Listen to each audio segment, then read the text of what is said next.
Hello friends, இன்றைக்கி நம்ம பார்க்க போகிறது பங்குனி உத்திரம் பற்றிய சிறப்பான 35 தகவல்கள் விரிவாக பார்க்க போகிறோங்க. ஒவ்வொரு மாதத்திலும் ஒவ்வொரு நட்சத்திரத்துக்கு முக்கியத்துவம் கொடுத்து விழாக்கள் நடத்துவது வழக்கம். அதில் பங்குனி உத்திர நட்சத்திரத்திற்கு அதிக மகத்துவம் உண்டு.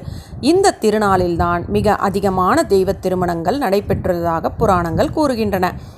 12வது மாதமான பங்குனியும் 12வது நட்சத்திரமான உத்திரமும் இணையும் புனித நாள் பங்குனி உத்திரம். இந்த விரதத்தை கல்யாண விரதம், திருமண விரதம் என்று கூறுவார்கள். சிவபெருமான் அன்னை பார்வதியோடு மணக்கோலத்தில் சுந்தரமூர்த்தி நாயனாருக்கு மதுரையில் காட்சி தந்தருளிய திருநாள் இதுதான். அன்னை மீனாட்சியை திருமணம் செய்து மீனாட்சி சுந்தரேஸ்வரராக காட்சி தந்ததும் இந்நாளில்தான்.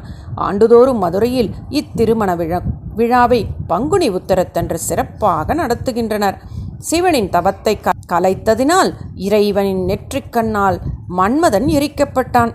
ரதியின் வேண்டுதலால் மீண்டும் மன்மதன் உயிர் பெற்ற நாளும் இதுதான். முருகன் தெய்வானையை இந்த நாளில்தான் திருமணம் புரிந்து கொண்டார். அத்துடன் வள்ளியின் அவதார தினமும் இதுதான். பர்வதராஜன் தவத்தால் பத்மத்தில் அவதரித்த பார்வதியை சிவபெருமான் கரம் பிடித்த நாளும் இதுவே. ஸ்ரீரங்கமன்னார் ஆண்டாள் திருக்கல்யாண வைபவம் நடந்த நாளும் இதுதான். மகாலட்சுமி பங்குனி உத்திர விரதத்தை அனுசரித்துத்தான் ஸ்ரீ மகாவிஷ்ணுவின் மார்பில் உறையும் பாக்கியம் பெற்றாள். மகாலட்சுமியின் அவதார நாளும் பங்குனி உத்திர நாள்தான்.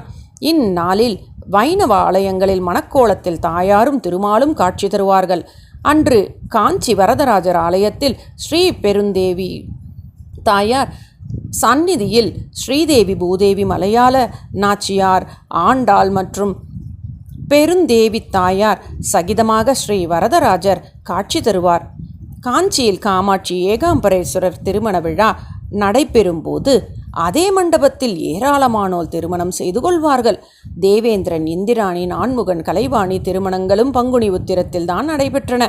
தசரத மைந்தர்கள் ஸ்ரீராமன், சீதை, லக்ஷ்மணன், ஊர்மிளா, பரதன், மாண்டவி, சத்ருக்குணன், ஸ்ருதகீர்த்தி திருமணங்களும் பங்குனி உத்திரத்தில்தான் ஒரே மேடையில் மிதிலையில் நடைபெற்றதாக கூறப்படுகிறது.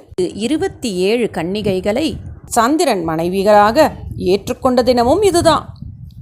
பங்குனி உத்திரத்தன்று சில கோயில்களில் தீர்த்தவாரியும் நடைபெறும். அப்போது அவர் அந்த தலங்களில் உள்ள கடல், ஏரி, ஆறு, குளம், கிணறு போன்றவற்றில் புனித நீராடினால் புண்ணியமும் கிடைக்குங்க.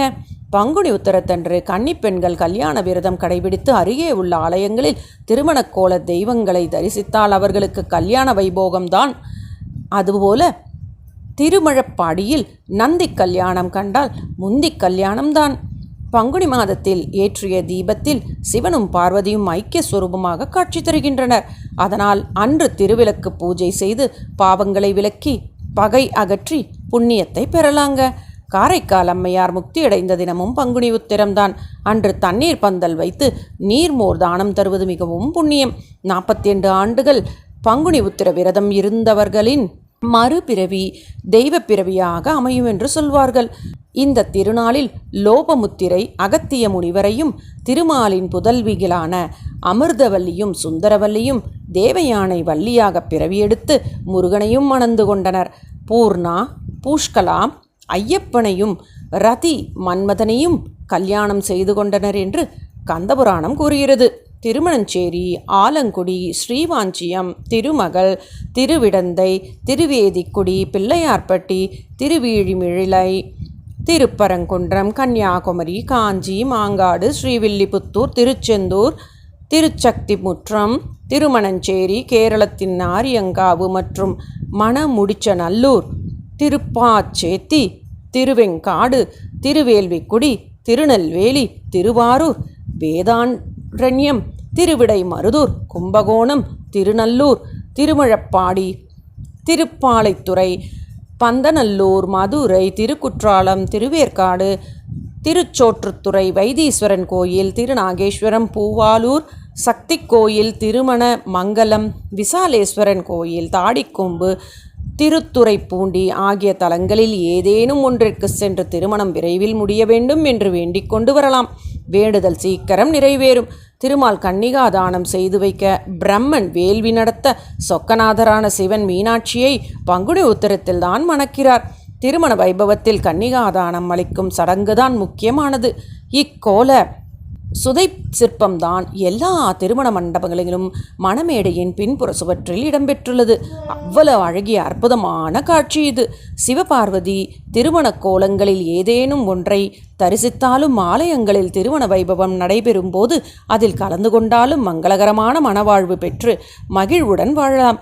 கன்னிகா விரதமிருந்து இப்படி தரிசித்தால் விரைவில் திருமணம் கூடுவதுடன் நல்ல கணவன் கிடைத்து இனிமையான வாழ்வும் அமையும். பங்குனி உத்தர விரதம் மேற்கொண்டு அருகே உள்ள கோயில்களுக்கு சென்று வழிபட்டால் சகல பாவங்களும் தொலையும். இந்த விரத்தை கடைபிடித்துதான் தேவர்களின் தலைவனான இந்திரன் தனது மனைவியான இந்திராணியையும், படைத்தல் கடவுளான பிரம்மா தனது மனைவியான சரஸ்வதியும் பெற்றார். பங்குனி உத்திர நன்னாளில் எல்லா முருகன் ஆலயங்களிலும் வள்ளி திருக்கல்யாணம், மதுரை கள்ளழகர் திருக்கல்யாணம், திருப்பரங்குன்றம் ஆண்டவர் தங்கக்குதிரையில் பவனி, ஸ்ரீவில்லிபுத்தூர் மோகூர் எம்பெருமான் திருக்கல்யாணம் நடக்க உள்ளன. நெல்லையப்பர் கோயிலில் செங்கோல் தொடுத்த லீலையும், காரைக்கால் சொரிமுத்தையனார் கோயிலில் பங்குனி உத்திர உற்சவம் நடைபெற உள்ளது. அழகன் முருகனுக்கு உகந்த நாள். அவர் தன் பக்தர்கள் காவடி எடுப்பதற்கும் விரதம் இருப்பதற்கும் உகந்த நாள். செல்வம் படைத்த ஆன்மீக மெய்யன்மர்கள் இந்நாளில் முருகப்பெருமானுக்கு திருமணம் செய்விக்கலாம்.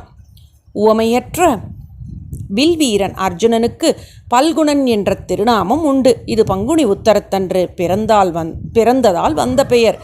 ஊன் உறக்கமின்றி கண் இமையால் நம்மை காக்கும் இமையவர்கள் என ஸ்ரீ தாயாரும் பார்க்கடல் பள்ளி கொண்டோனும் போற்றும் நாள் பங்குனி உத்திரம். உத்திரம் தாயாரின் திருநட்சத்திரம். பங்குனியில் மரங்களும் செடிகளும் பூத்து குலுங்குகின்றன. பனி தரும் குளிர்ச்சியும் சூரிய ஒளி தரும் வெப்பமும் இதமாகவும் பதமாகவும் உள்ளன. தமிழ் நூல்கள் இம்மாதத்தை பங்குனி பருவம் என்று, இதில் கொண்டாடப்படும் வசந்த விழாவை பங்குனி விழா என்று சிறப்பித்து கூறுகின்றனர். பங்குனி உத்தர நல்ல நாளில் கூடுதலாக தவறாது வரமளிக்கும் ஆற்றல் சிவசக்திக்கு உண்டு என்று புராணங்கள் கூறுகின்றன. சுந்தரமூர்த்தி நாயனாருக்கு ஸ்ரீ பரமேஸ்வரர் மணக்கோலத்தில் திருக்காட்சி தந்த தினமும் பங்குனி உத்திரம்தான். கொள்ளிடத்தில் அமைந்துள்ள ஸ்ரீ புலீஸ்வரி அம்மன் ஆலயத்தில் உள்ள தல விருட்ச மலர்கள் பங்குனி உத்தரத்தன்றுதான் பூக்கும். திருவையாறு அருகிலுள்ள திங்களூர் சிவாலயத்தில் பங்குனி உத்தர திருநாளில் மட்டும் லிங்க திருமேனியை சந்திரன் தனது கிரணங்களால் தழுவி வழிபடுவதை காணலாம். இப்போ 35 அதிசயமான பங்குனி உத்தர திருநாளின் அனுபவங்களை தெரிஞ்சுக்கிட்டீங்க. நன்றி, வணக்கம்.